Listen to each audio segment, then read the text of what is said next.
Introduction to branding, no blood cats. If you have questions, please interrupt and I'll do my best to answer them. I had a boss years and years ago who used to tell me, Greg, the best part, the only real part of business is showing up. 80% of it is showing up. The other 20% is hard work. So on a day like today, thanks for showing up.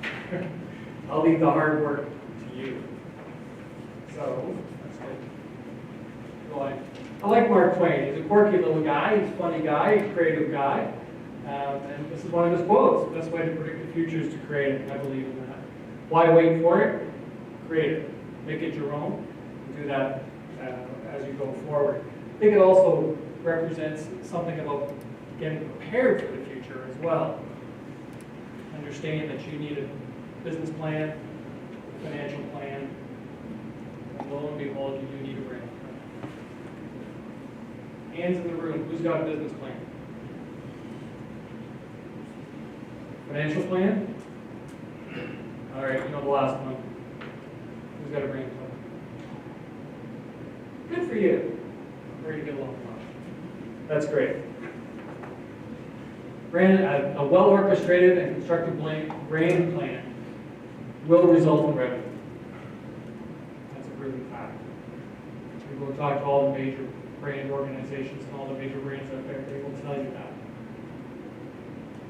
Because people buy brands before they buy products and services. So my background. I've been in the communications industry for 30 plus years. I know I don't look it. I started off as a designer, became a partner, and then ended up buying a couple of companies, so I guess I became an entrepreneur, and then finally an owner.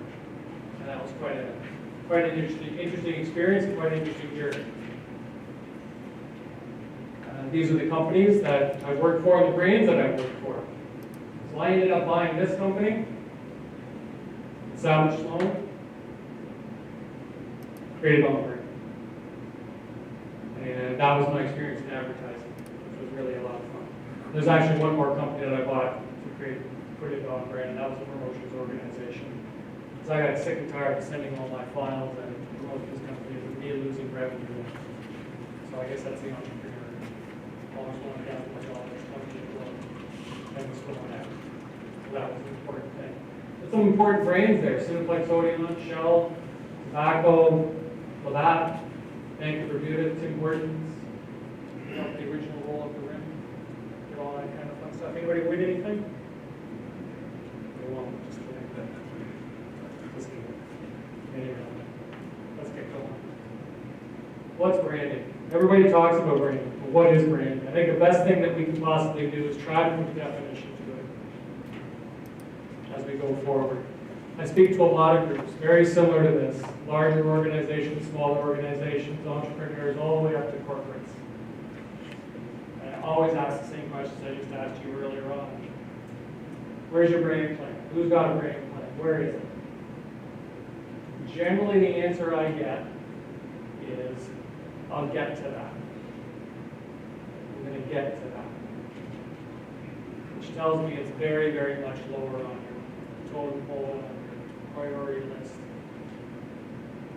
Don't forget, we just stated it. People buy brands, not products.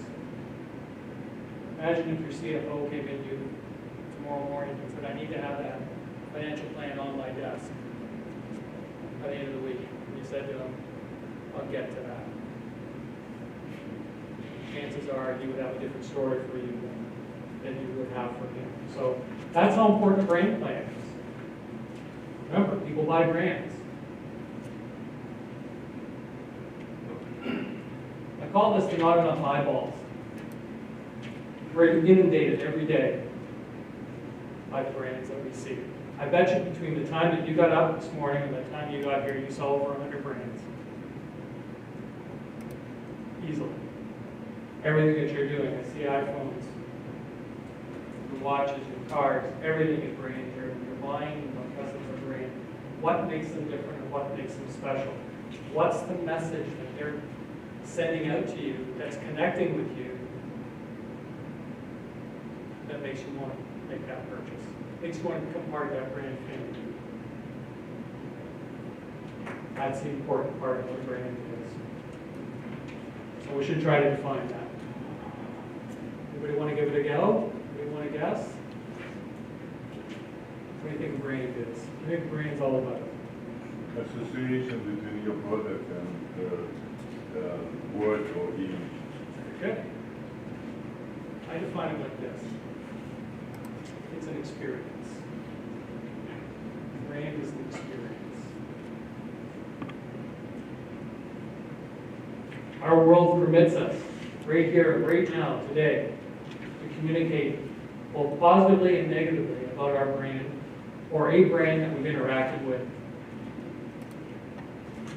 A positive brand experience will result in gains in revenue.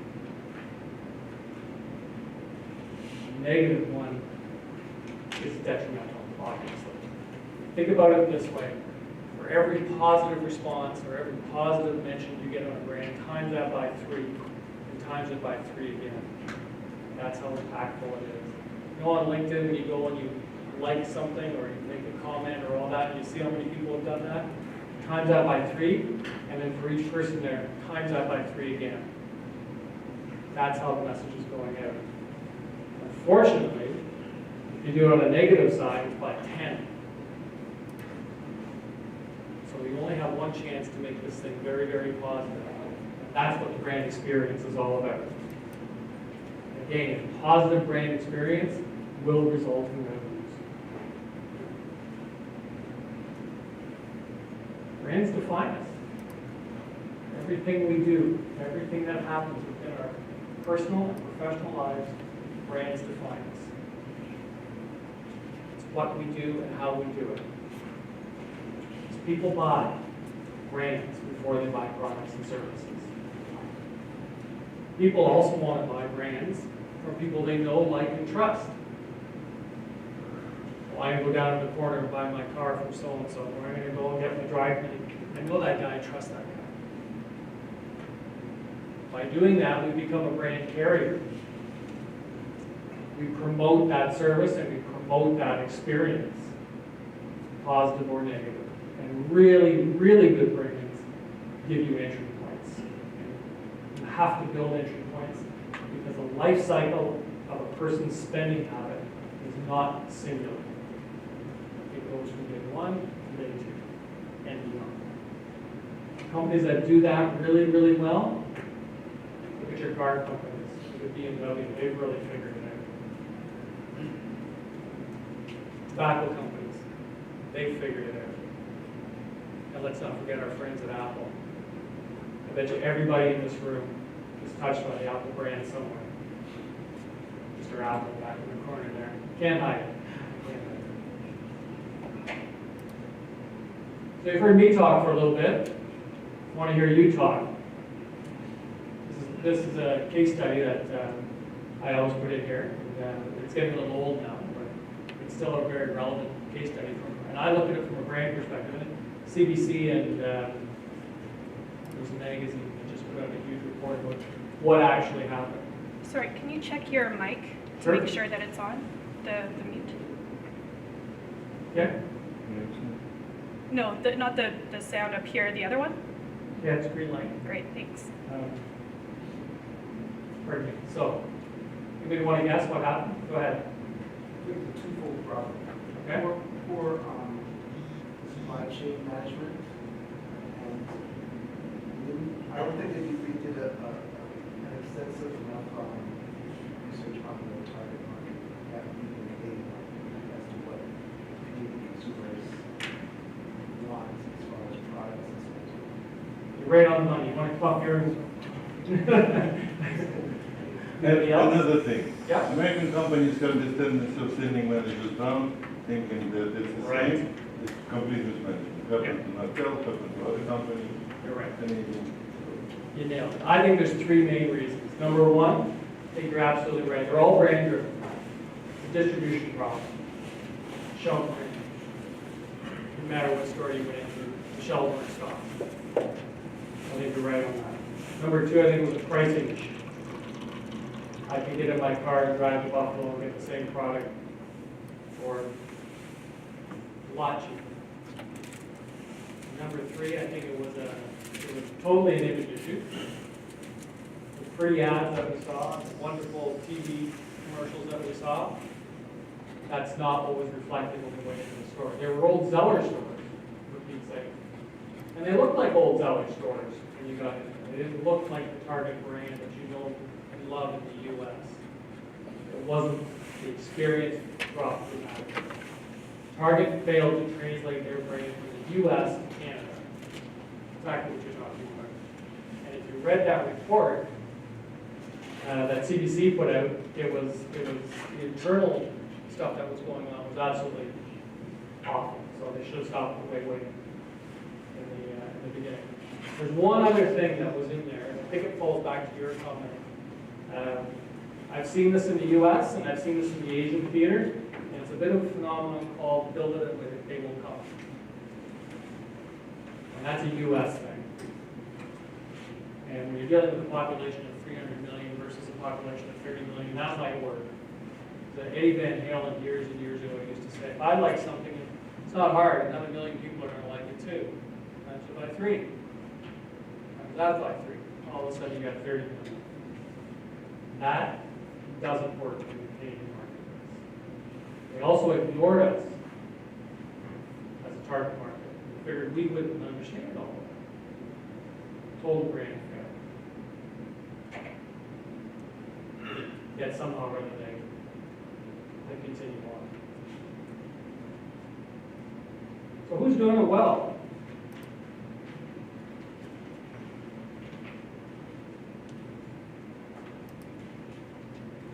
Do you have any comments on these 3 organizations and what's going on and why it's so great? I can give you mine at the bottom there. They define their brand position and deliver on the experience always. Starbucks. Why do we drive out of our way to go to Starbucks rather than there's Tim Hortons on every corner? There you go. It's hip. It's young. Who doesn't want to be hip and young? Versus, Public quality sites, but well, you know what? Product the is image, product. you're right, experience is. Hey, you sell a brand, the product kind of comes along. The quality is a different world. Go ahead. I think with all, at least the first 2 is, it defines that customers will pay for a quality product, they'll pay for a high-end product, and you can establish a good product, fit that niche for brand. People want to deal with brand leaders. And out of cars, I would have picked Lexus. Much better customer satisfaction. I'll tell you BMW. I'll tell you, I have 2 experiences with BMW and they're both excellent. And I'm a guy that kind of pushes that envelope every now I and then. had BMW, I knew everybody in service, their wives, their kids.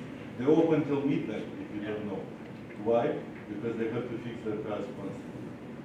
My lease on my car is up. I got the thing in the mail, I got the call, I dread it going in. I think I was telling Andrew about this. I went in last weekend, I walk into the showroom, the guy that I'm dealing with, the sales guy, who I've known for more than a few years, is standing there. He says, Greg, here's your new car, all ready to go. Here's the paperwork, here's the price, all you gotta do is sign. I'll pull it outside and take it away right away. I wasn't in the showroom 5 minutes. No haggling. He knew what I wanted to pay, because that's what I was paying on the other car. He knew everything he ever needed to know about it. They made it very, very difficult for me to say. I went with all these crazy ideas in my head and said, no, this is what you're going to do. He made the decision for me. I like that. That experience was working. That worked for me. So, good for them. I put Costco up here because it's kind of the anti-brand. Worked with Costco a little bit in the past. And they're in the hallway phraseology of Costco is it's raining money. And it's I can't go to Costco. I can't take that. It's just too crazy for me. Every time I go, I get hit with a cart. I don't know why. Can't figure it out. I'm sort of a bigger guy. I figured you'd see me, but they don't. I get hit, so I stay out of it. But here's an organization that's growing leaps and bounds. People are flocking here. And it's just a great building. experience isn't wonderful when you get inside, people won't rave about it.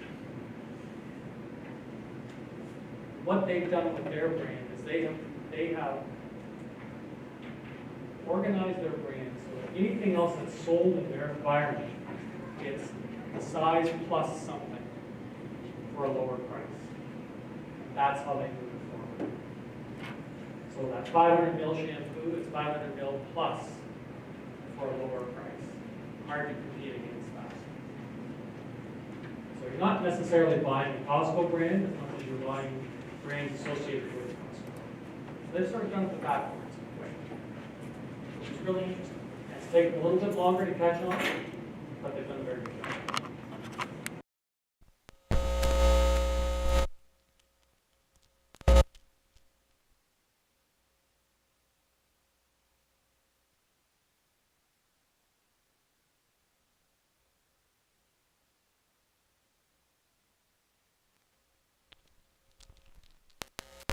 The movie-going experience.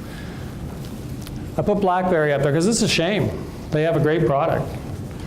Just their brand just doesn't go anywhere. They don't have a good product. Actually, the keyboard is good.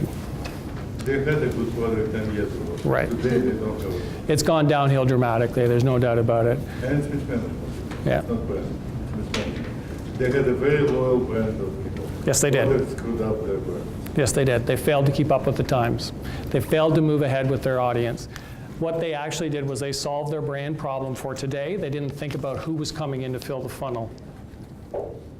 And who was coming in to fill the funnel wanted young and hip, and BlackBerry wasn't doing that. That's why those Apple guys are so successful. Actually, it's wrong again because they were young and hip. About 6-7 years ago, BlackBerry Messenger was the platform of choice amongst young people. You're right. So it was young and hip. And now it's gone. There you go. Now it's what's up. Yeah. The Gap. The Gap has failed to recognize that online shopping is going to be the way that the younger crowds are going to go. It's just the way it is. Look at what's happening with the Bay. Go online today with the Bay. Everything is geared, not everything, but a good portion of their business is geared towards online shopping. You go into the flagship store at Bay down at Queen or King Street there, and it looks like a Macy's. It's coming. They've figured that out. Unfortunately, the Gap is going to be left behind. Cineplex Odeon, again, I'm more or less talking about the whole industry of the movie-going industry. And again, I think they've ignored the things like HBO and Netflix and all those sorts of things. Why would I want to go and have that experience when I can have it at home? There's no competition to it. There's only one reason, and that's the larger screen. Those companies are not surviving well. So in my view, they've lost their brand positioning and leave the audience wondering, what are they doing? They're not going anywhere at all. They're just remaining where they are at this point in time, which is unfortunate. Anybody else have a brand that isn't doing so well they'd like to share? There you go. Yeah, Volkswagen. We'll talk about that just quickly as we move forward. There's Volkswagen, Ashley Madison, a few others that aren't not in good books anymore. So sell or promote the experience, and the brand and the product will come along. So at the end of the day, what are you really buying?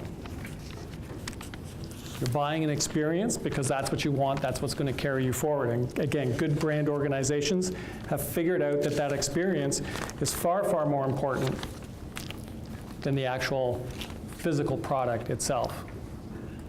My name is Greg Berube, and I bring change and I bring change in organizations, change and growth to organizations that are looking for marketplace growth and impact. That's my point of difference. In 2 lines, you know exactly what it is that I do. And I don't. Thanks for joining us. Yeah.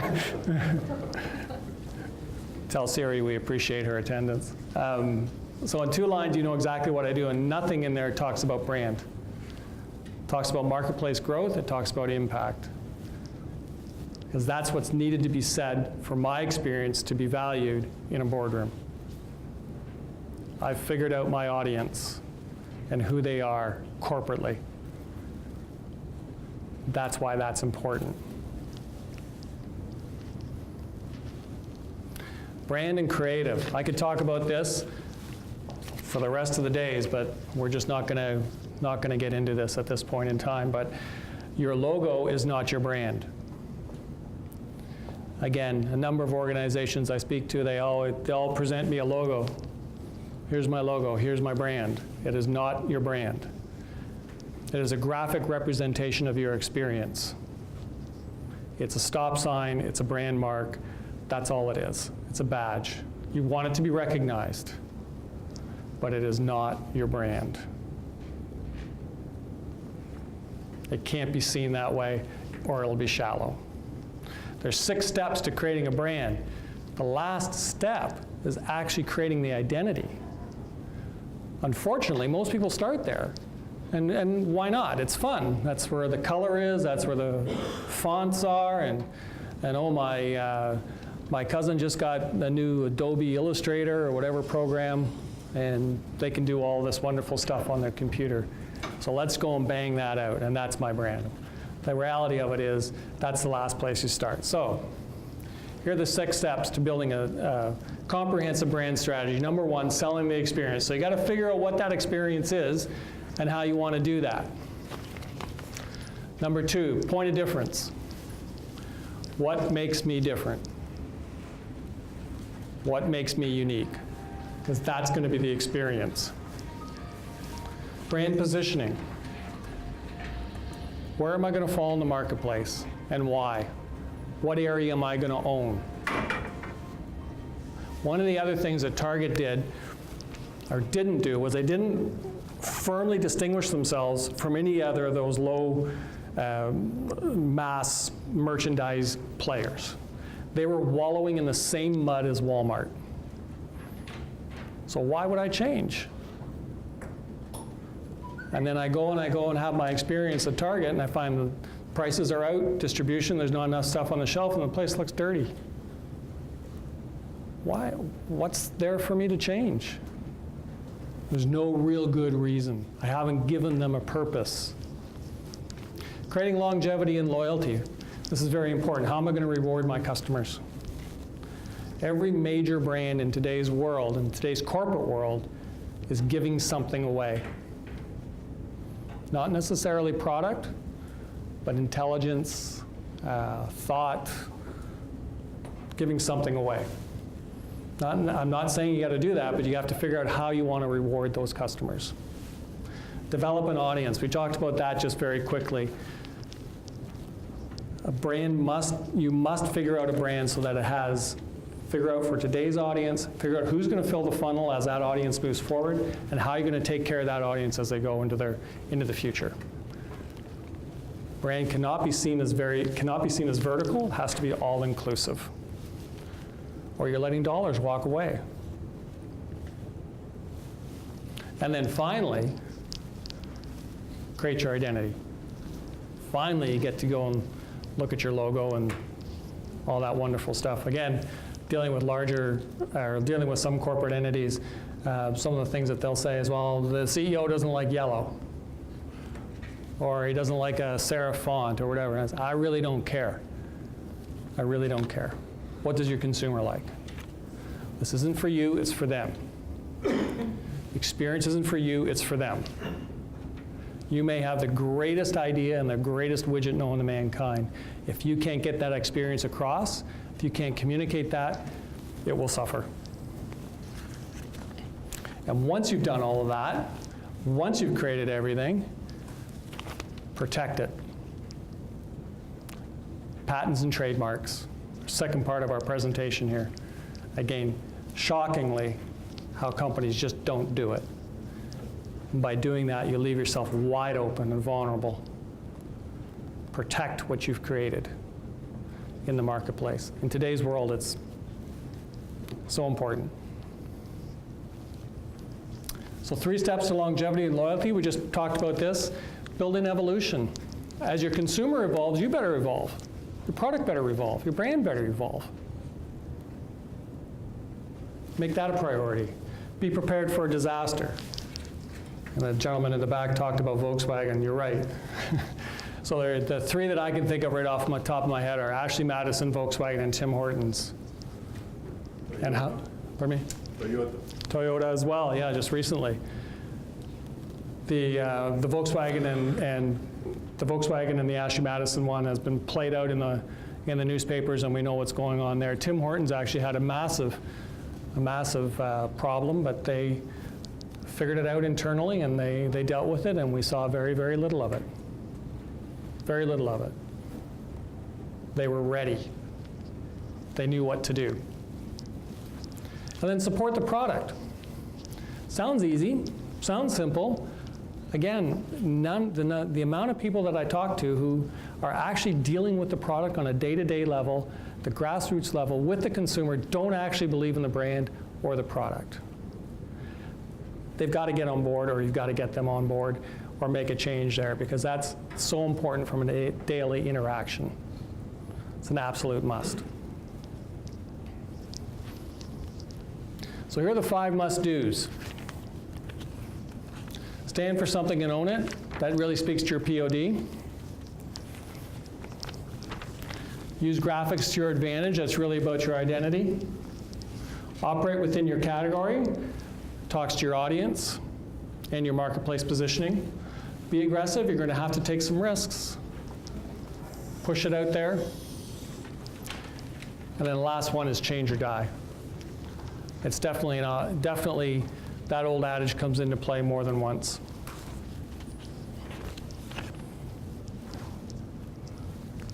So all of this solves this problem and ensures your brand is on target and it's relevant at all times. Does it this way, it focuses your brand and your target audience on their needs and their wants. And finally, consistent messaging creates a positive brand experience, which will always result in revenue. So in conclusion, last slide here. Number 1, sell the experience. Number 2, don't forget the 6 brands to developing a comprehensive brand strategy. Find your target audience. So important to find that audience. Consider the life cycle. Make sure that you understand that your target audience is going to move from point A to point B to point C.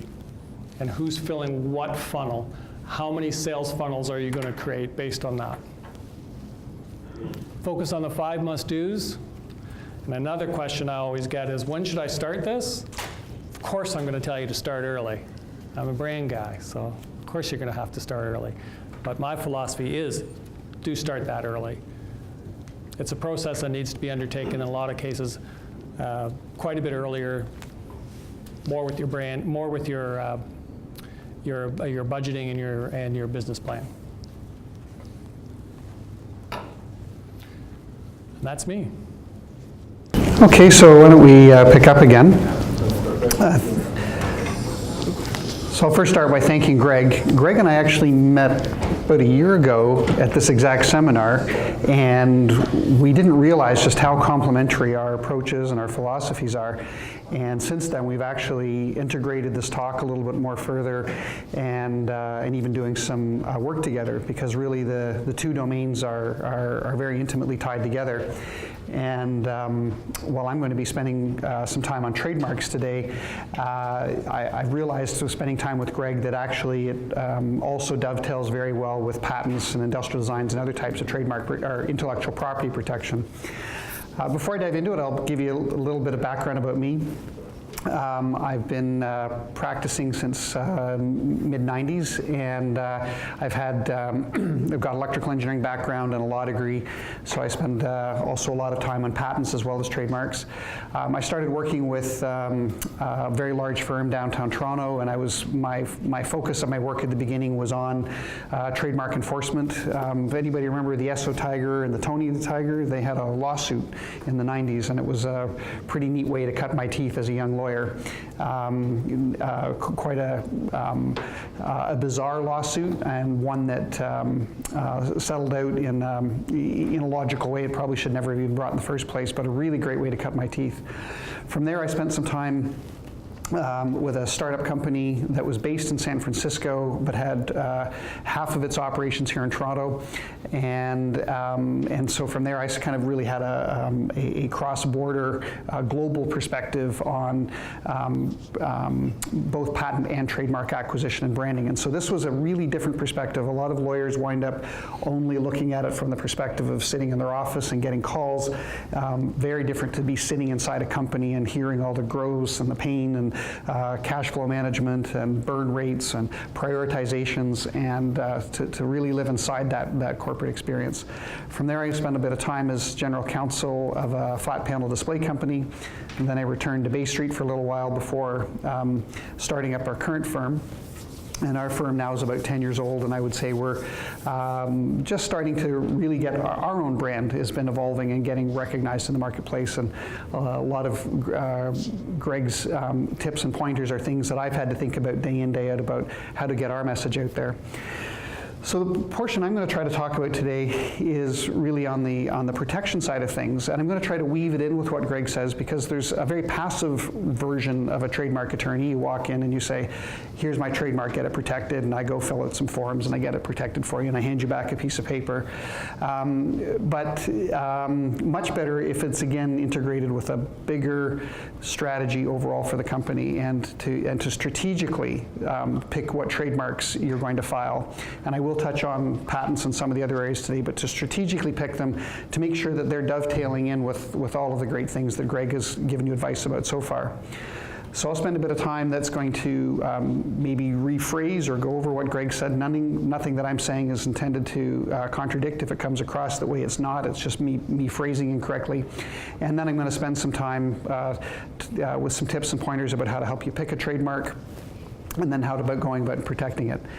Now, just a little quick survey in the room. How many people here would say you're B2B versus B2C? So B2B, and how about business to consumer?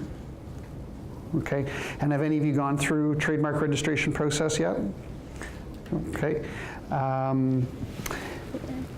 Okay, good. Oh, I know, one more question. How many would say they're e-commerce focused as opposed to bricks and mortar e-commerce? And anybody here not having some kind of electronic presence? So yeah, everybody. Okay, which is, I think, one of the dynamics that's changed things. Greg talking about that B2B and B2C would be different. The approaches are a lot more in line now than they were in the past. So here's the headings I'm going to go through. A little bit of restating what you've heard from Greg about branding itself. Not going to really dwell on it because you've already heard it from Greg, and I'm really trying to use it as a transition into the materials I want to talk about. Then we're going to talk about defining a trademark and some pointers for helping you choose a trademark, and then what steps you can go through to protect it.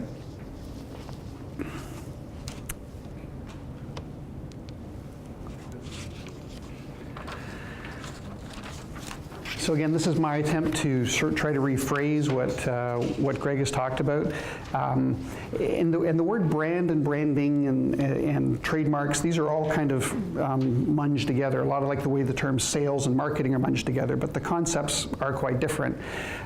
So let's go work with the definition with Greg's. I think it's a fantastic one. Brand is all about that customer experience. It's what is it like to interact with you. You know, who you're selling to. I was asking about B2B. Those are impacts and factors. And while a good trademark can't save a very bad brand experience, it can sure go a very long way to protecting a very good brand experience and distinguishing it. I think as you can probably gather from Greg's talk, it's difficult to do. It's difficult to do well, and the normal thing is to rush right ahead and just get that logo or get that trademark and start slapping it on top of things, rather than thinking about end-to-end, what is it like dealing with this company? What is it like dealing with me? How do I want my customers to feel? How do I want them to experience me? And then at the end of it all, picking some kind of identity that's going to protect that, reflect that, and convey it to the world. How many people here would say they're in the startup phase? So a lot. And again, that third bullet point is even thrown at you, because figuring out what you can afford to do at this point, you've probably got limited resources. Figuring out where to direct your energies is a challenge. So brand itself can have many components. And it can be part of your company name. And we're going to talk a bit about trade names versus trademarks, because this is something that people blur together. Can you get your trademark registered at all? Do you have a suitable logo? Is your domain name available? And these last 2 points are becoming almost the focal point. It used to be kind of an afterthought. Now the issues are almost leading with, do I have a good domain name that I can get my hand on? Do I have my Twitter handle? Do I need a Facebook account? So all of your electronic presences are extremely important. Anybody got something that might be an app on the app stores, one of the app stores? None? No, none today? Okay.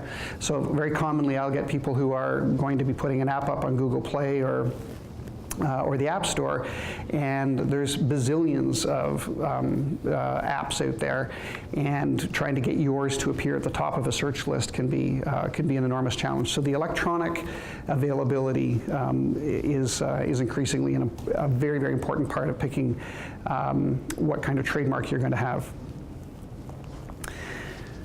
So as Greg's alluded to, a trademark is the primary way that you're going to protect your reputation or your brand. And in the legal world, we tend to use the word reputation, that it's how you're known, how you're thought of. And you should be selecting this and getting it correct early on.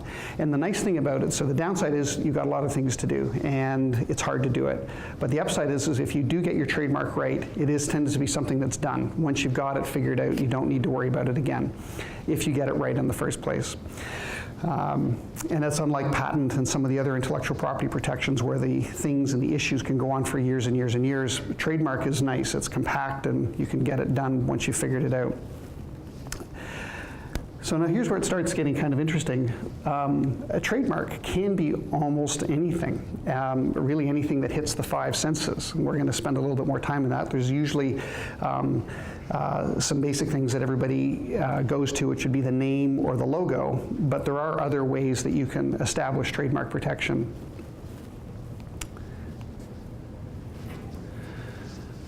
Okay, so let's spend a bit of time getting trademarks disentangled from other types of intellectual property.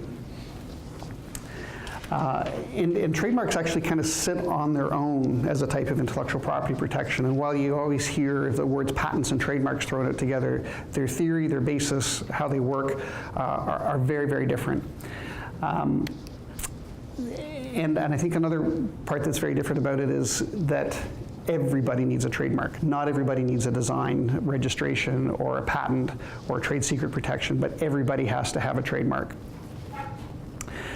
But there are other types of intellectual property you may want to pursue, and there are patents for functional inventions. So that's what you think of when you think of Edison and the light bulb or the mousetrap. Anybody in the room here going for patents? And I know some of you are because I recognize you. Okay. And so we've got the basic principles for that. Another big heading nowadays is industrial designs or design patents. And patents have had a lot of controversy. You probably read about it in the press about patent trolls. Is the patent system broken? Is the patent system doing what it's supposed to be doing? And these are issues and things that are sorting themselves out. But a neglected area of intellectual property, which is getting a lot of resurgence these days, is the design patent. So anybody here got an iPhone? Anybody hold one up? You got to hold up their iPhone. And here's my this isn't actually a Samsung, this is an HTC. Anybody got a Samsung phone? Can you hold that one up? Right, so they kind of look the same. And I don't know if people know that there's a $500 million judgment from Apple against Samsung for having made a phone that looks too much like the iPhone. And that is all based around a design patent. which is unlike a regular patent, which protects how something works, a design patent or an industrial design protects how something looks, its appearance. So it has nothing to do with how it operates. Tire treads, wallpaper patterns, the shape of the iPhone, the connectors and the plugs that you have. That's why, anybody wondered why connectors change all the time? It's because they can get a protection for how the connector actually looks. And Apple decided that they had milked as much money as they could have out of the fat connector and went and made their narrow connector. And they told everybody in the world that it was all about convenience and working better, but they made $4 per connector on licensing, all again based on industrial design, design patents. And now they've replaced that with their new connector, and you watch in a few years from now, you'll see magically another new connector come along. Now, I wish we had a lot more time to spend on this, but these ones are fascinating because they are almost a convergence of what Greg's talking about with brand and trademark, which is the logos and the designs that I'm going to spend more time on. And patents, because it's all about, again, that experience. The people, that shape of that phone is so distinctive. It is part of that end-to-end customer experience. And there's some very neat tricks that people are doing nowadays where you start off with getting the marketplace saturated with your particular appearance or design of your product. Then you go and get an industrial design to protect anybody else from using it. And then once the industrial design expires, believe it or not, you can actually convert that into trademark protection. We call that distinguishing guise. This is going to date me a bit, but there's people in the room who might go along with me. Maybe remember Canadian Tire had this snow scraper with a black handle and a yellow head in the 90s. So that snow scraper was had no brand or anything written on it, but Canadian Tire got tired of their original supplier and went and got somebody else to make the exact same thing. And believe it or not, there was trademark protection held to be in that distinctive appearance of that snow scraper that the original manufacturer was able to get the copier to shut down on trademark law, not industrial design, not patent law, but on trademark law. So industrial designs are neat because they represent that nexus between the physical world, what we think of as normally being in patent protection, and brand experience, which is what Greg is talking about. So a whole other wonderful topic, which we don't have time for today, but I'll leave it as a teaser for you, and if you want some more information about anybody making a durable product, a physical product. Yeah, so those who are, this is a neat piece of the puzzle that might be good for you. Copyright protects the expression of an idea, and it's normally what we think of associated with artists. So sculpture, painting, choreography, music, and then literary works. And literary works where it starts to kind of blend into more technology or traditional business, but a manual and source code and software. Anybody doing a software type invention. So the source code in your software is eligible for copyright protection. And a whole other topic, as you may know, the underlying algorithms may be eligible for patent protection as well. And then the last heading is confidential information or trade secret. This is a very underused type of intellectual property protection, in my opinion, probably because IP attorneys don't make any money off of it, because it's something that's all about you having best practices inside your company. For those who are doing the software, anybody doing a software as a service offering. So there's a case where you might first say, hey, a patent might be a good idea, but on the software as a service, you have the opportunity to keep everything protected, and you can control. People won't be able to necessarily see what the underlying algorithm is that you're using. And let me just, this is again, perfect example of brand merging with other types of intellectual property. Who uses the Bing search engine? And who uses the Google search engine? And I know some of you are being shy because I know that the statistics are massively in favor of Google. The user experience is almost identical in terms of you open up a screen, you type something in, and then a bunch of results come in. Why do more people go to Google? Because whatever search algorithms they're running tend to be far superior. And what Google tends not to actually patent those types of search algorithms, because they can control them completely on their own servers. And they don't, because a patent, if you file for a patent, you have to actually tell the world how to do it. So again, can be a very, very powerful way. What do these all combine into? They're ways of protecting a point of difference in the marketplace. And I think this is, again, another big gap that my profession tends to have, which is that we often can be very, very passive. You say, I've got a really cool widget, so I go and get you a patent for it. I've got a logo, so I go get you a trademark for it. But you want, if you're going to be putting energy into this, you want it to be tied to revenue. You want it to be actually, you're going to have some real, some return on your investment. It's very nice to have a stack of patents, very nice to have a stack of this, that, and the other thing, but how does this actually translate into revenue? So I've started to work with clients backwards, which is that after they've talked to Greg and they've said, here's my point of difference. They say, wouldn't it be great to say, you know, coming to the market, please buy my widget.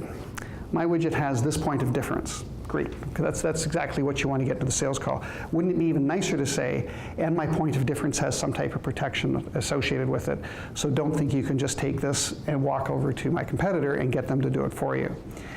And so in that way, we can start tunneling backwards and figuring out which ones of these headings, which ones of these tools in the toolkit, and maybe none of them, or maybe some of them, or maybe all of them, can actually support that exercise.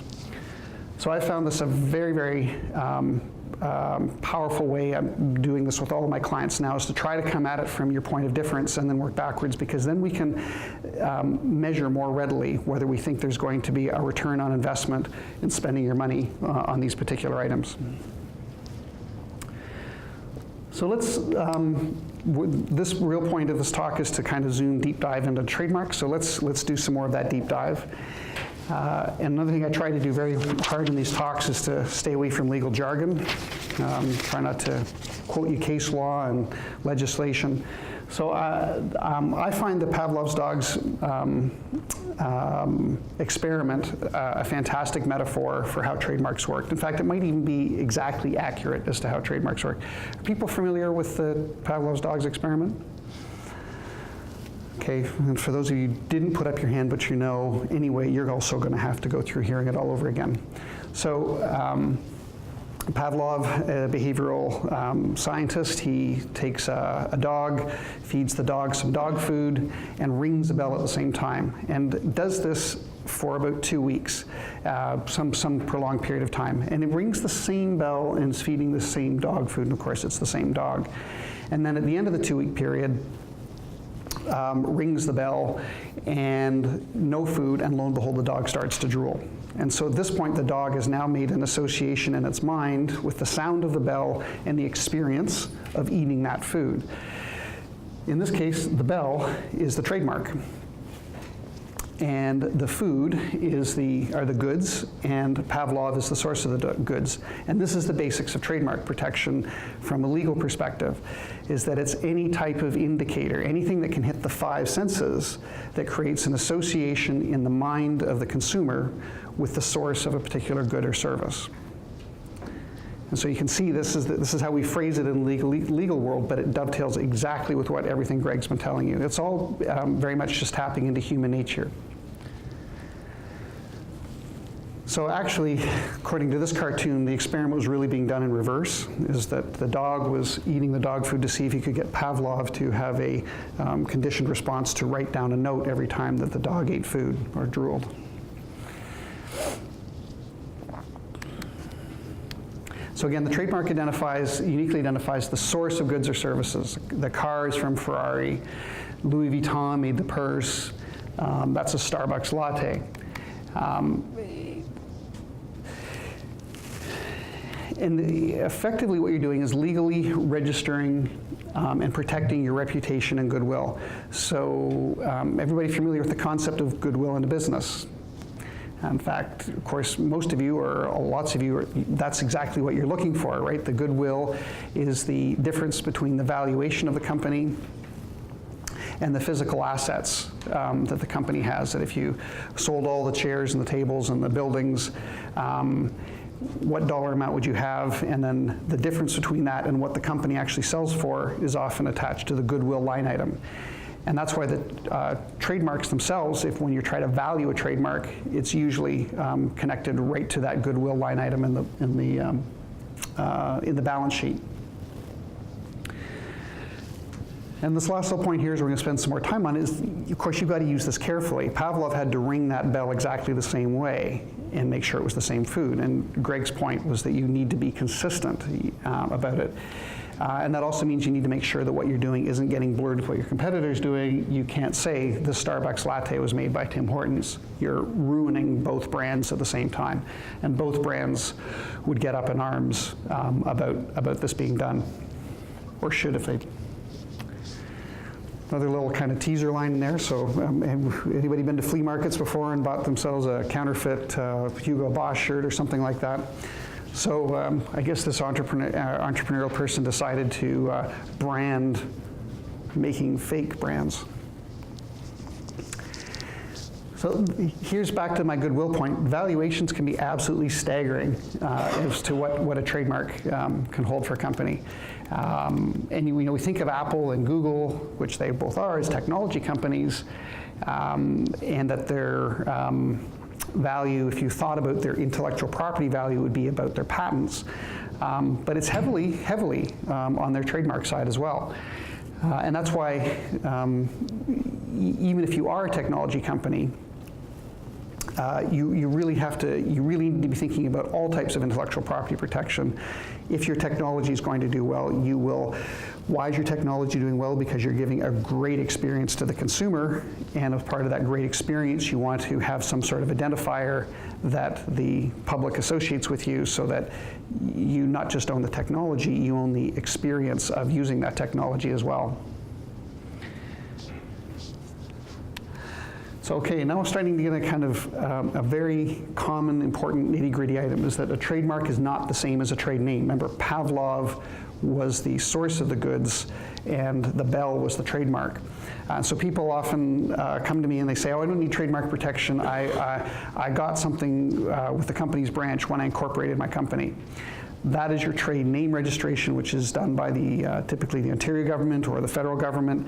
But that's what is the name of your company. It is not the identity of the goods or services that you're selling.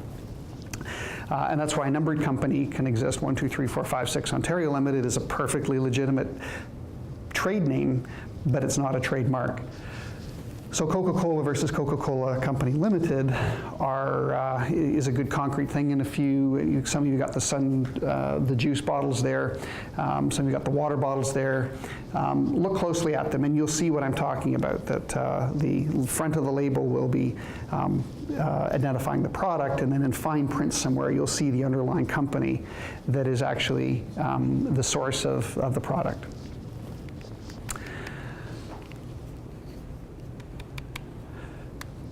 And I think another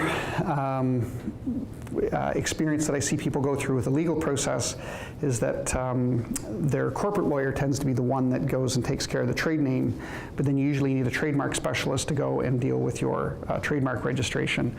So sometimes there can be a bit of a gap in between your customer experience of getting this all done holistically. It is kind of a holistic exercise where you want to be thinking about them all together.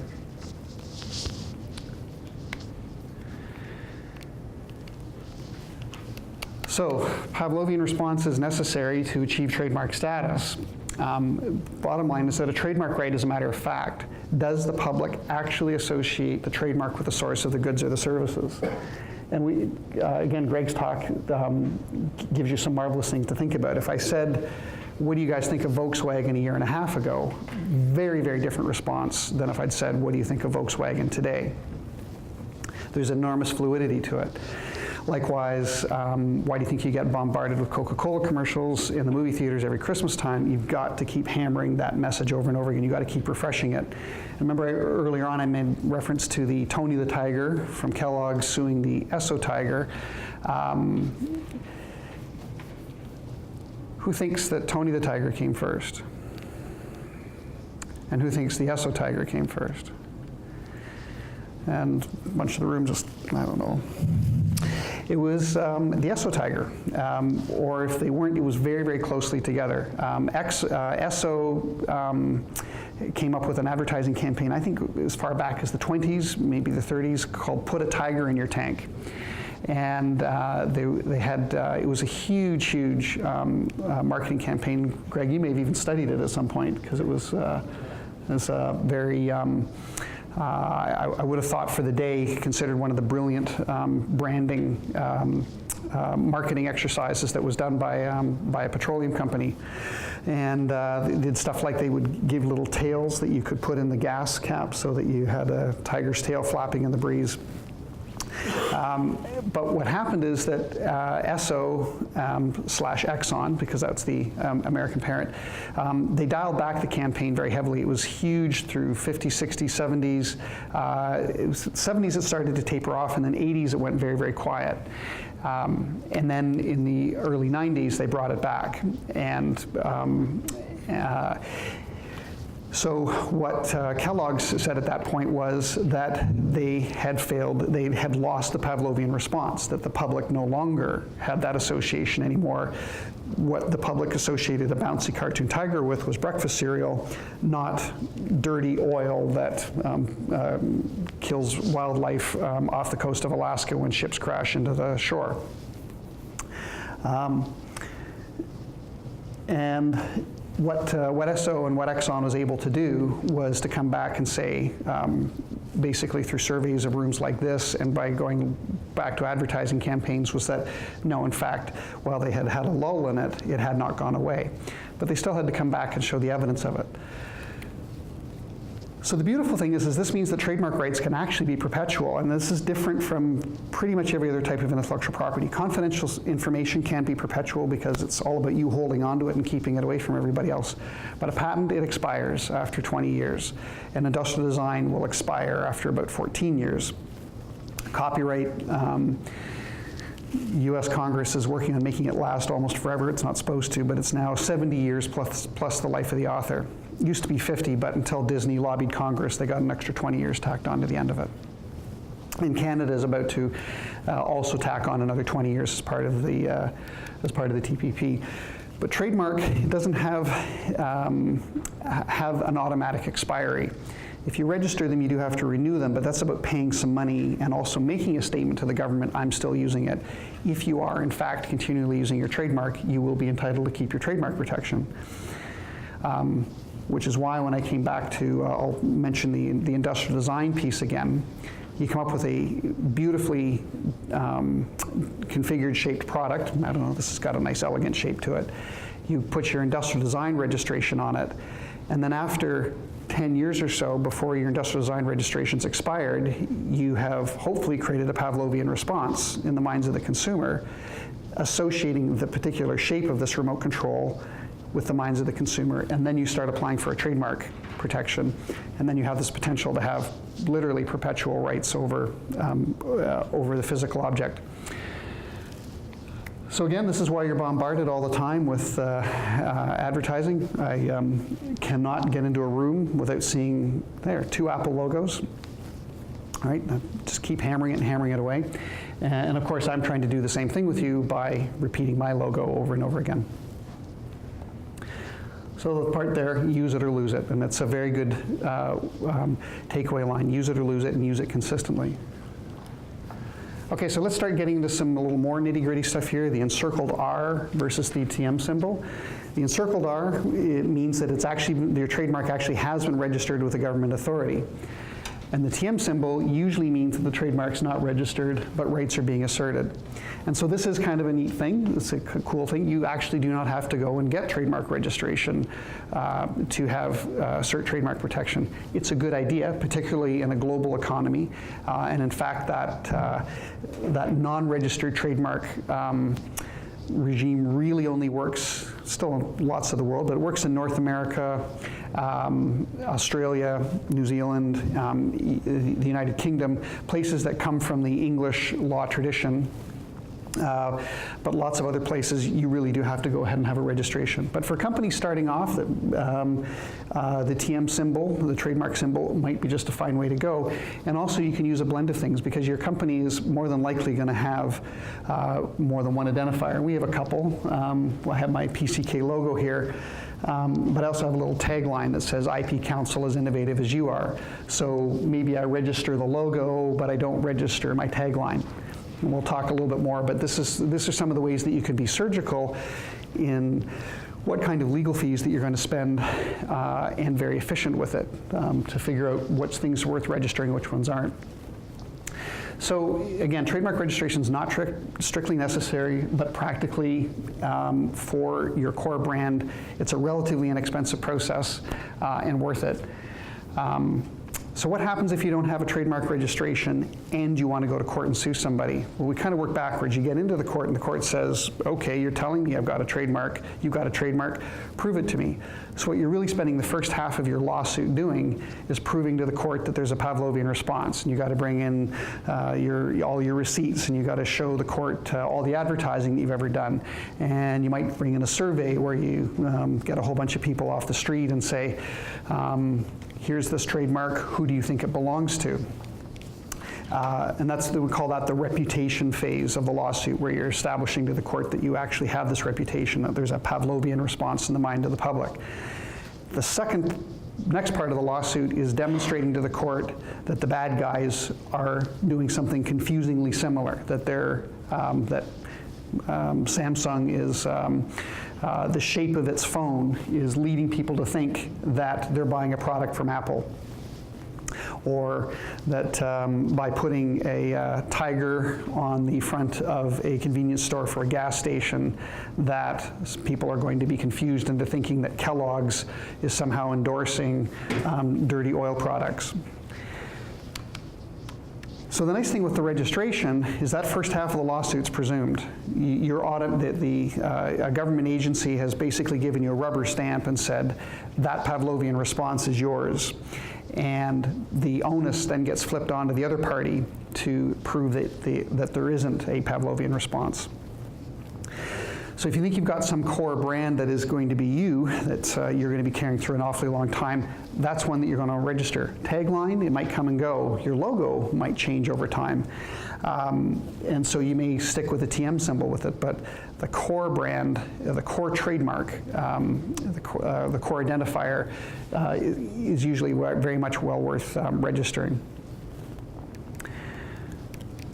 So there's a couple of other advantages for the registration process. One is, as I said, that Pavlovian response is presumed, but the other kind of downside of the TM symbol, suppose you build a fantastic reputation in the Toronto marketplace, and everybody knows who you are, and then somebody tries to rip you off in the Toronto marketplace. You're probably not going to have a problem enforcing it, because you're going to be able to show it. But what if somebody takes the same idea, same business idea, maybe it's a restaurant, and opens it up in Vancouver, where nobody knows you? You're not going to be able to go into a BC court and have the same success, because within the local market, you're not going to be able to demonstrate the Pavlovian response. Once you have a registration, that's done. It's presumed. You've got national protection.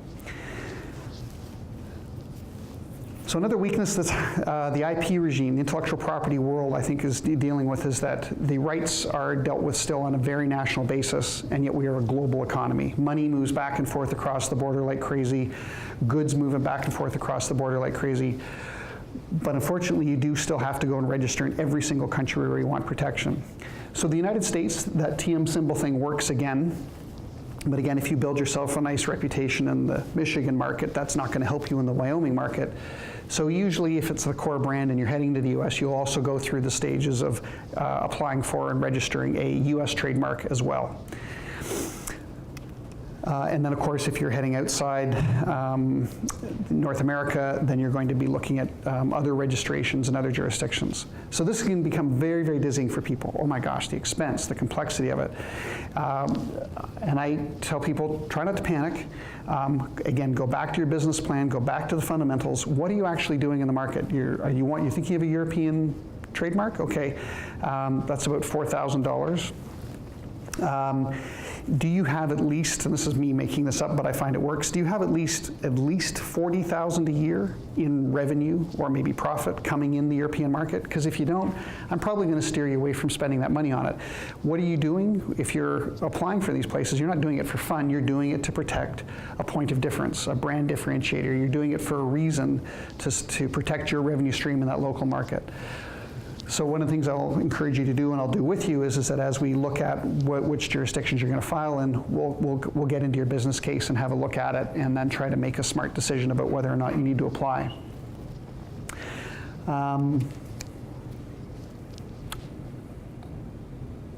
And I think the other nice thing about it, when I talk about patents and industrial designs, you're on very, very strict timelines for getting your registrations in. Trademarks, you can really do them at any time. You can register at any time, provided nobody else gets in ahead of you. So you can apply in Europe 5 years, 7 years after your business is off the ground. You just have to make sure that nobody else got in there ahead of you. So this is kind of where sort of everything loops and kind of munges around. In order of sequence, you really want to be talking to Greg, and then you want to be talking to me. Except that there's some things that when you get down, and so I think it was step 6 in your list there, right, where you go and you actually pick that badge, that identity, that indicia, that indicator that is going to represent who you are, your brand in the marketplace. So when you get to that, there are some things that you want to be thinking about to help you through the registration process. Again, the nice thing is the first principles of the legal system are 100% in alignment with what Greg does, but of course there are procedural pitfalls and things along the way that can help you efficiently register your trademark and help you with enforcement. My second bullet point is not a jab at Greg, but it is a jab at many times where it's the most insane thing. There will have been 6 months, 2 years spent with a creative agency coming up with logos, coming up with names for companies, and they'll have $500,000 in collateral, the website's all ready to go, and then I'll get a call 2 days before they're going to launch and say, "Are we okay to use this?" And often I say, no, there's somebody else out there that's like it. So it's great for me, actually, because I get lots of money fighting to let them have that trademark. But you can often save yourself an enormous amount of pain just by doing some initial due diligence, some initial thinking beforehand. So here's some principles to think about as you're at that badging stage with Greg. You don't want a trademark that's descriptive, and that's a very common thing to do. I make great hot dogs, so I'm going to call myself the Great Hot Dog Company.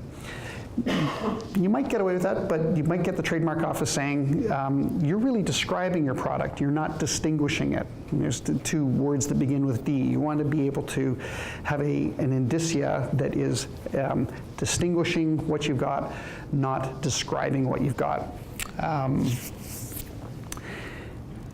And then you also have to be careful about being descriptive in another language. Sometimes people will then go and say, well, I'll just go grab the French meeting. In Canada, you will be evaluated both on French and English. So be careful. Now, coined and fanciful names are much easier to register and protect. And everybody in this room must have run into some pharmaceutical that they've got where there's some extreme name like trimethyl oxide or floxminicab or something like that. And I think that the pharmaceutical companies literally have a random letter generator where they just string together words and consonants. And what they're trying to do is make something that's very, very easy to register with the trademark office. But it really isn't about creating a brand feel. Now, when you get a drug like Viagra, of course, there's an enormous amount of thought that's gone into, right? There's vigor, there's all kinds of stuff in there, or Cialis with the lemon, suggestive of that. There are certain pharmaceuticals that there's a lot of thought put into it.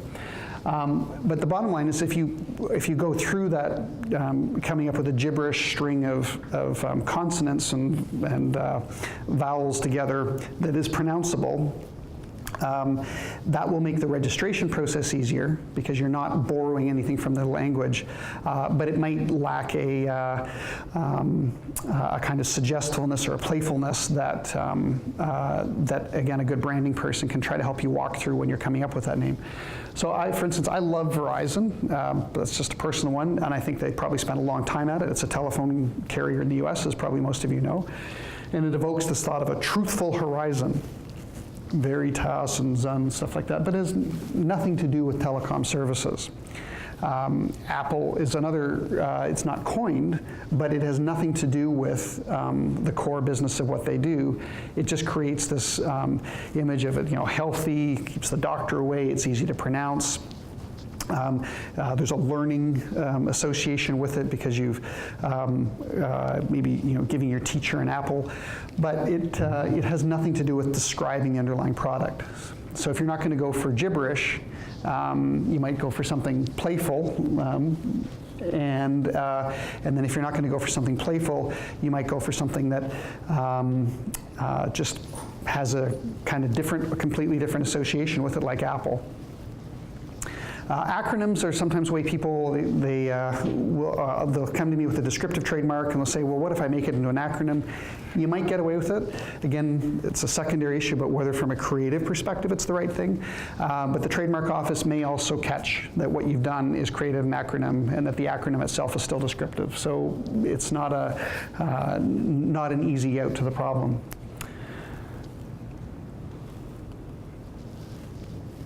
So here's one I get all the time. So I'll do a trademark search and we'll find somebody else. You could even pretend that, that this was my client. He came to me and said, I want to call myself Batman. And I said, sure. I went and did a search. And I said, I'm sorry, there's this other dude out there named Batman. And then they say, well, there's no space in his name. So can't I have it? No. And why? I mean, verbally, there's no difference. Batman. And then the other thing is that, as I mentioned, when you get into a lawsuit, what the court's looking for is not whether it's the exact same thing, it's whether there's a likelihood of confusion. And there's a very, very famous judge, I promise not to quote case law, but this judge was hilarious. He called it the moron in a hurry test. And so he said that if the moron in a hurry rushing by thought that it was the same trademark, that could be enough to establish a likelihood of confusion and establish trademark infringement. So you probably wouldn't start a computer company called Golden Delicious.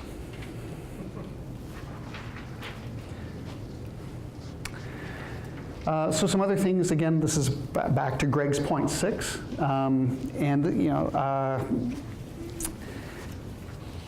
one reason I like my particular area of law is it tends to be one where people are coming to me at a good stage in their life.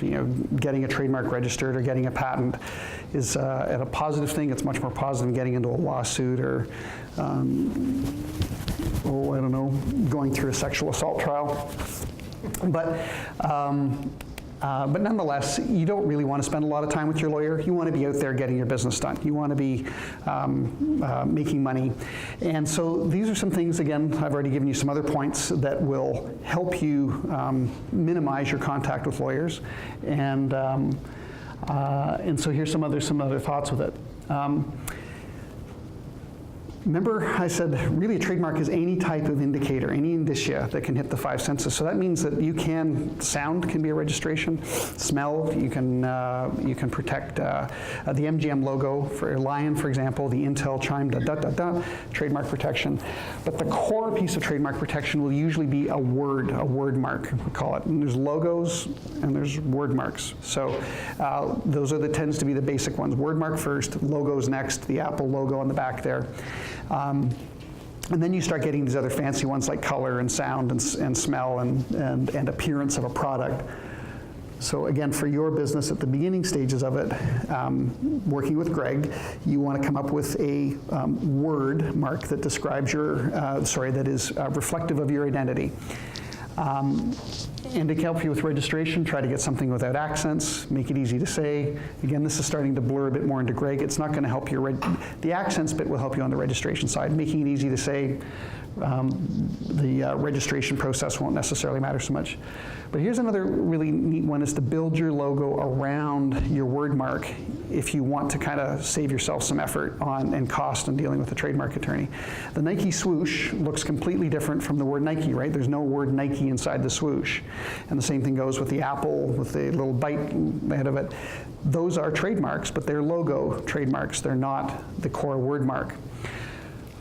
So if you really want to protect the Nike, you need to get the Nike swoosh registered once, and you need to get the word Nike registered once. That's 2 trademark registrations. Well, of course, once you head to the United States, that's 4. And then once you head to Europe, it's 6. So if you could build your logo around your word, then you can get away with one registration. So PCK is our trademark.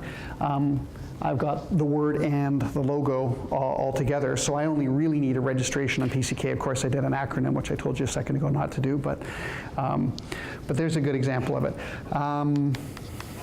What are some other ones that, Google itself, when it writes it out in full in the kind of stylized format. Coca-Cola, there's the one that's the best example, the Coca-Cola written in fancy script. There will be a trademark registration for Coca-Cola written in fancy script. But in terms of an infringement, if Coca-Cola were to sue somebody for that, they would sue them twice. Once for the word mark itself, and then they'd sue them again for the logo. And of course, they got lots of cash to do that, and they got, it's more weapons to pull out. Being efficient, go with the one, and then once you scale up to Coke levels, come on back to me, and I'll register hundreds of more trademarks for you. See if you can pick something to anchor around all your products and services. I got to a company a while back that had been doing stuff on their own, and they were a very small company, had some great stuff, but they had 5 products, all with different names, and none of them common, nothing together to link them. And they were all related products. They were all a type of consumer electronic, and they were just basically model variations on the same thing. So they had gone and got 5 separate trademark registrations, which once they head to the US really means 10 trademark registrations. I remember my point about scaling up. But it also means that somebody who has any one of those individual products isn't necessarily aware that the product beside it is really coming from the same place. And then what happens when you roll out your 6th product? You're going to do it again? So I call it an anchor word mark. Now, again, this got a dovetailing with what Greg's telling you, but I'm saying from a registration, from an efficiency, using your lawyer and your legal fees effectively, if it's anchored around the word Microsoft, you don't necessarily need to go get a registration for Word, Office, Excel. You just compound them together, Microsoft Office. So Microsoft gets the circled R. And by the way, I'm sure Microsoft has registered all of these, but let's just pretend you're Microsoft and you're a startup. You go get your registration on Microsoft, and then you might put the TM symbol for Word. So you don't go and get your registration, but you've got that one core brand that's identifying you. This also, again, is another thing that will translate well back into the goodwill item on your balance sheet. I'm sure when this company is going through valuation, it's got a very disjointed brand marketplace presence, and it's not going to reflect well on their overall valuation. So I made up, I noticed for a period like FI, that was the way people came up with, so if you started off with a descriptive trademark and if people said don't do a descriptive one, then they stick FI on the end, and now it's coined and fanciful. So I came up with Flamboyify as a pretend trademark. But my point is that the first product the company makes, you register Flamboyify, and then the first product is the Flamboyify 1000, the second product is the Flamboyify 2000. And then when the 1000's obsolete and you need the next one, well, you just come up with the 3000. Intel started to do this. They had these numbers that were very hard to register. They had a 286 and a 386 and a 486, and then they switched to Pentium. But again, it all anchors around that Intel word in the first place. They actually went to names now. Say that again, sorry? They went to individual names now. They went to individual. Yes, I7, I5, and all that other stuff. That's right. They've looped back around. It's all still anchored around that the Pentium. Yep, absolutely. There's a thought there that just just lost it. Hopefully it'll come back to me. So other considerations, taglines, but don't come up to them, don't get hung up on them in terms of a registration process. Again, from a customer experience, they're a great thing, but I often get people come to me and they have not registered their core trademark, but they love their trademark or their tagline, and they come to me and register their tagline. Again, I'm happy to do it, but probably you're better off doing it the other way around. The taglines can come and go. The tagline can have the TM symbol beside it. But don't necessarily get obsessed about registering it.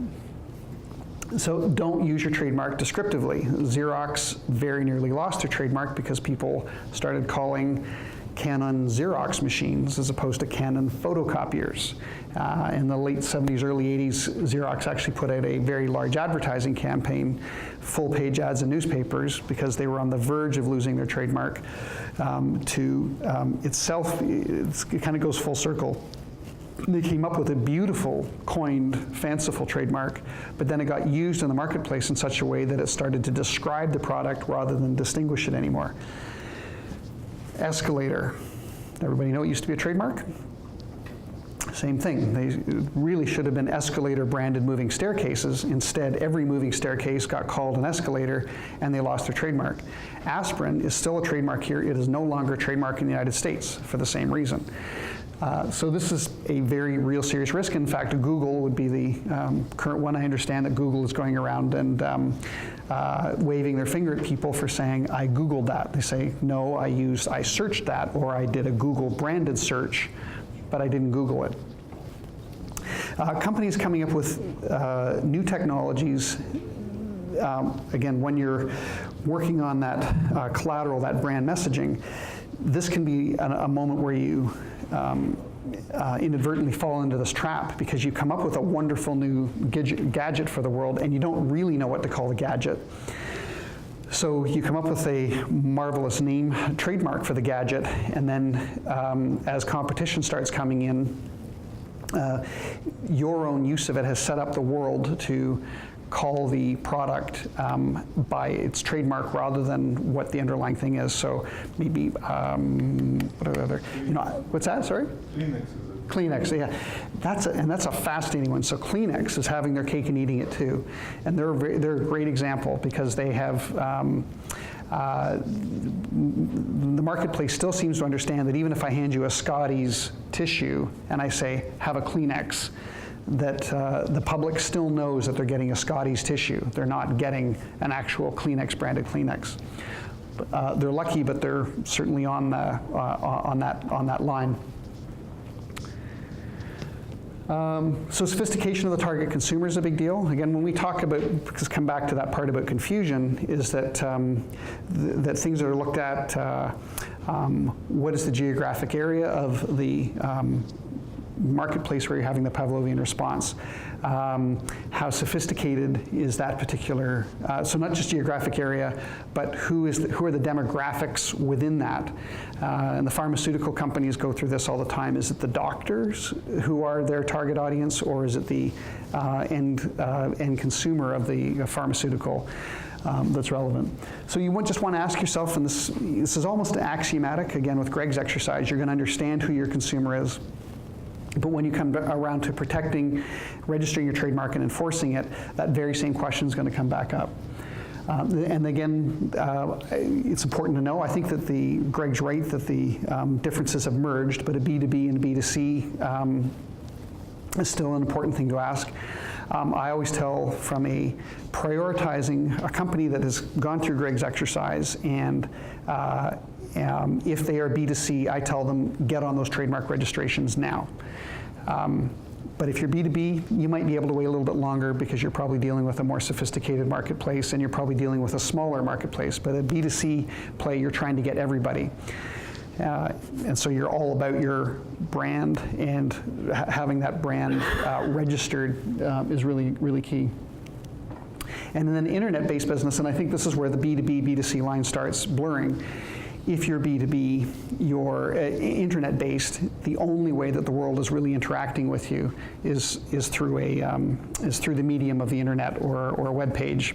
And in that case, in order to protect your domain name, because this is an important, very, very important bit here. Your trademark registration can be your trump card for a domain name squatter or a Twitter handle squatter or somebody squatting on you on the App Store. And without them, you have a very, very hard time. Remember I said you can go to court and sue somebody for trademark infringement in Canada and the United States without a trademark registration. But trying to go to a domain name registration authority without a trademark registration and say, please take down CanadianTire.com because I'm Canadian Tire, you need that trademark registration. You need to be able to waive that in front of that tribunal. Otherwise, you have to go to court first, go through your $400,000 litigation and get a court order at the end, and then walk over to that tribunal. So this is where, again, if you're internet-based, even if you're, if I said to you earlier on, oh, you're B2B, well, you can maybe wait a little bit longer. You're internet-based, I'm going to say, no, you're right back to the front of the queue. You should get that registration done. So, some minimally and free, use your trademark early and often. Yep, go ahead. Sorry, just going back to your internet example. So if you want to start a business, you've chosen a name, you should trademark that name, even though it's taken by someone else, then you can actually go back and say, okay, I've registered the name, therefore it's mine. So ideally, you don't pick one that's like somebody else's, but you go and secure the domain name, for example. You go and secure the .com. But it's already taken. Okay, and are they in the same vertical as you? No. Yeah. So, and are you purely an internet-based business? Yes. Yeah. So this starts to get into Greg's domain, but it's again the question of how important is it to have the .com. And so you probably can peacefully coexist if you're in one vertical and they're in another vertical, except that the reflex of typing .com is so quick, you might say, you know what, I want to go back and see if I can find the .com that I can have as well. But you're not likely to be able to go and, if somebody pre-exists you, you're not likely to be able to take your registration and go and pull it away from them because they were using it in good faith. They're another vertical, they were there before you. However, let's say you do go get the .com and you don't get the .ca and you have your trademark registration. If somebody squats and grabs the .ca, you can waive your trademark registration and almost immediately grab the .ca back from them. So the scenario that I commonly see play out is people don't prioritize the trademark registration. They grab the .com, the .ca disappears, and because they don't have the registration and it takes 14 to 16 months to get one, they're behind the 8 ball. Yeah. Mm-hmm. Going through this internet business, so you said you can't use descriptive names. It's very common now to remember you in a browser that someone would get findmeadoctor.com. Right. Descriptive, but putting .com, they can trademark it and they have a process. But then someone else comes along with findmeadoctor.com. Right. And it's a slightly different process. So, yeah. And plus, your .com is universal on the web, but your trademark name will be in certain places, and there's other places. And, I mean, how do you work? So that's hard. I'm going to ask Greg, what would you do if somebody said that they wanted to call it findmeadoctor.com? Would you steer them away from that, or would you say go for it? I'd steer you away from that because it's just too common. At the same time, there is a whitehouse.com. Sorry, say that again? Whitehouse.com. Whitehouse.com. And that, you mean It's for a the... porno site. It's a... It's a porno site. Right, yeah. It was great branding exercise. That's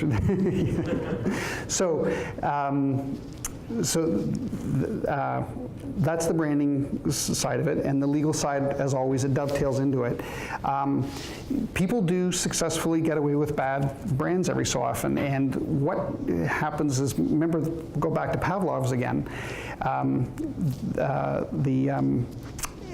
after a certain period of time of the bell ringing, even if it's descriptive, eventually you will create an association. We call that acquired distinctiveness or a secondary meaning, so that for whatever reason, you've been able to function in the marketplace with nobody copying you, and you've been, let's just kind of use your example, Find My Doctor or Find the Doctor.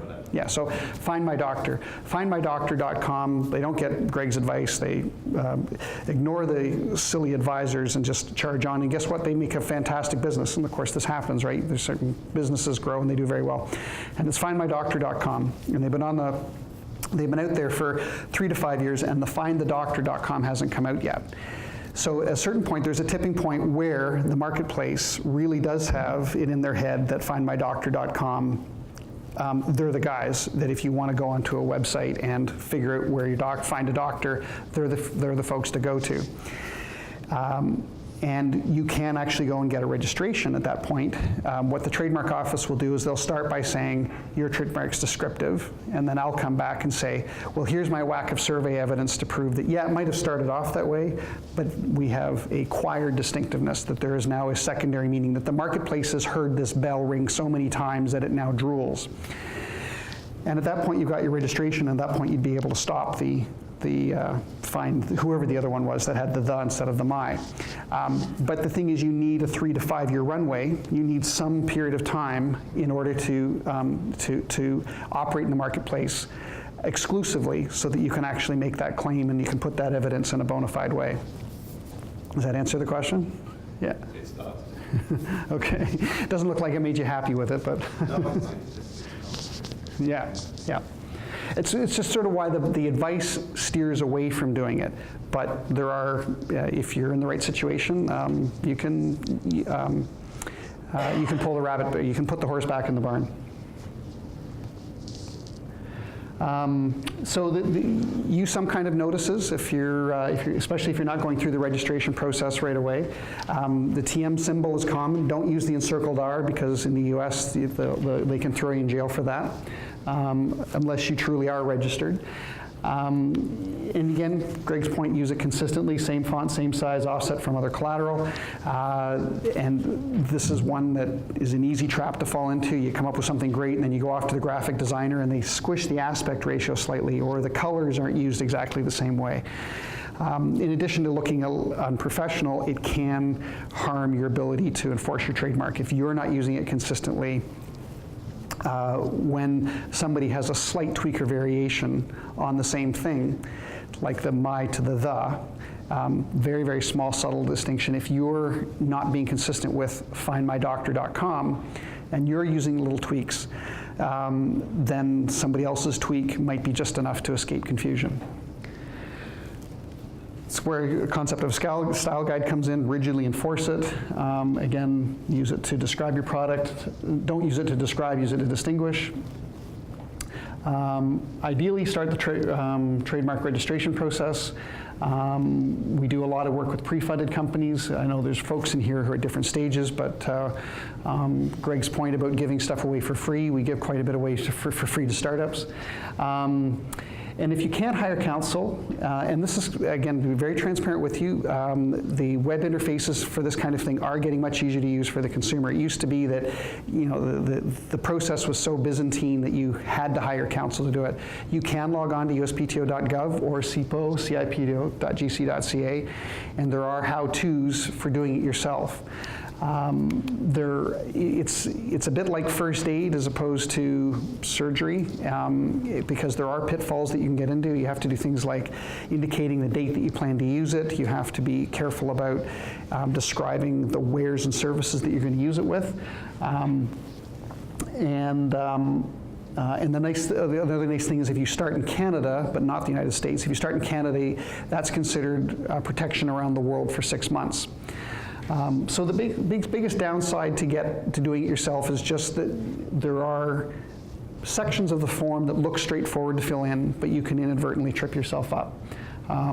But there are a lot of folks that do it because they figure that that's just the right thing for their budget, and they want to do things themselves. And I won't tell you how to run your business.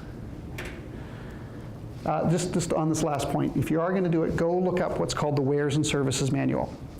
Each trademark office has one, and find the words that they like you to use for describing your product. So if it's, are you selling jerseys or t-shirts, go look up in the manual, and if they want you to use the word t-shirt and not jersey, use the word t-shirt, or you will get some kind of rejection back. And that's it. There's the